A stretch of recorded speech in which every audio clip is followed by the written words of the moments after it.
여러분, 기록은 때로 가장 잔인한 거짓말을 하기도 합니다.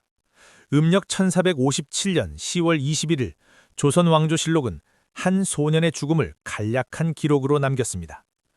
노산군이 스스로 목을 메어 죽으니 예로서 장사 지냈다. 하지만 여러분, 우리는 이 짧은 문장 뒤에 숨겨진 거대한 침묵과 공포를 읽어내야 합니다. 왕이었던 자가 죽었는데 왜 장례를 치른 기록도 무덤의 위치를 정한 직관의 기록도 전혀 남아있지 않은 것일까요? 오늘 역사 한입은 그날의 24시간을 현장의 유일한 목격자이자 목숨을 걸고 시신을 수습했던 남자 영월호장 엄응도의 시선으로 철저히 재구성해 보겠습니다. 이야기는 단종이 유배되어 있던 영월 관풍원의 차가운 새벽에서 시작됩니다. 금무도사가 한양에서 내려옵니다. 그의 품에는 세조가 내린 사약이 있었습니다. 당시 현장의 분위기를 묘사한 여러 야사와 민담을 종합해보면 금부도사는 차마 입을 떼지 못하고 뜰 아래 엎드려 통곡했다고 전해집니다. 하지만 우리는 감성보다 당시의 정치적 역학관계에 주목해야 합니다. 세조는 왜 하필 이 시점에 조카의 목숨을 거두기로 결심했을까요? 그것은 단중의 숙부였던 금성대군이 수능에서 복위운동을 꾀하다 적발된 사건, 이른바 정축지변 때문이었습니다. 세조에게 단종은 이제 조카가 아니라 자신의 권력을 위협하는 가장 위험한 존재였습니다. 그날 오후 관풍원의 공기는 얼음처럼 차갑게 식어 있었습니다. 단종은 자신의 운명을 예감한 듯 정갈하게 온 매무새를 다듬었다고 합니다. 실록은 자결이라 말하지만 현지에서 전해지는 여러 증언과 훗날 숙종대에 조사된 바에 따르면 단종의 죽음은 결코 평온하지 않았습니다. 사약을 마시길 거부하는 어린 왕을 향해 누군가는 시각을 다투는 압박을 가했을 것이고 결국 단종의 생명줄은 그렇게 끊어지고 말았습니다. 문제는 그 이후입니다. 왕의 시신은 조선의 예법에 따라 정중히 모셔져야 마땅합니다. 하지만 세조의 명령은 가혹했습니다. 시신의 손을 대는 자는 반역으로 간주하여 삼족을 멸하리라. 이것은 단순한 경고가 아니었습니다.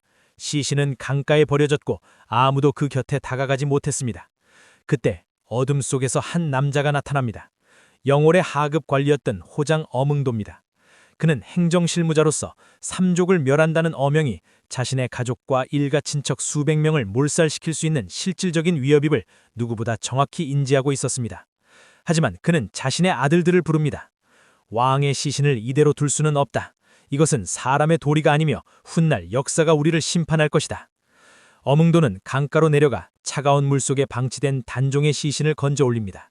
이 장면은 단순한 장례가 아닙니다. 권력에 의해 지워진 인간의 존엄을 개인이 지켜내는 장엄한 순간입니다. 그는 자신의 가족과 함께 산길을 오릅니다. 추적을 피하기 위해 횃불도 켜지 못한 채 오직 감각에 의존해 길을 찾았습니다. 그가 시신을 묻은 장소는 지금의 영월 장릉자리입니다. 당시 그곳은 공식적인 묘지가 아니었습니다. 엄응도는 그저 사람이 찾지 않는 깊은 산속, 하지만 햇볕이 잘 드는 곳을 찾아 황급지 흙을 덮었습니다. 직관도 없었고 제사상도 없었습니다. 오직 억눌린 곡소리만이 그날 밤의 유일한 진혼곡이었습니다. 우리는 여기서 의문을 가져야 합니다. 세조는 왜 엄응도를 즉각 처형하지 않았을까요? 혹은 왜 끝까지 추적하지 않았을까요? 기록에 따르면 엄응도는 거사 직후 가족을 이끌고 종적을 감추었습니다. 당시 조선의 행정력으로 마음먹고 숨은 향리 일가족을 찾아내는 것은 변방 영월에서는 쉽지 않은 일이었습니다. 오랜 시간이 흘러 조선의 정치가 안정되고 성리학적 명분론이 정점에 달했던 숙종시대, 비로소 엄응도의 이름이 실록에 등장합니다. 숙종은 단종을 왕으로 복권시키며 그의 시신을 거둔 엄응도의 충절을 국가적 차원에서 공식 인정합니다. 강물에 떠내려가던 왕의 혼을 한 명의 의로운 백성이 건져 올렸다. 이것은 단순한 포상이 아니라 잘못된 역사를 바로잡으려는 국가적 차원의 역사 바로세우기였습니다. 엄응도가 만약 그날 밤 공포에 굴복해 시신을 방치했다면 오늘날 우리는 단종의 무덤인 장릉을 결코 볼 수 없었을 것입니다. 역사는 때로 왕들의 칼날보다 이름 없는 백성의 용기 속에서 더 선명하게 보존되기도 합니다. 우리는 엄응도의 24시간을 통해 세 가지 뼈아픈 진실을 마주합니다.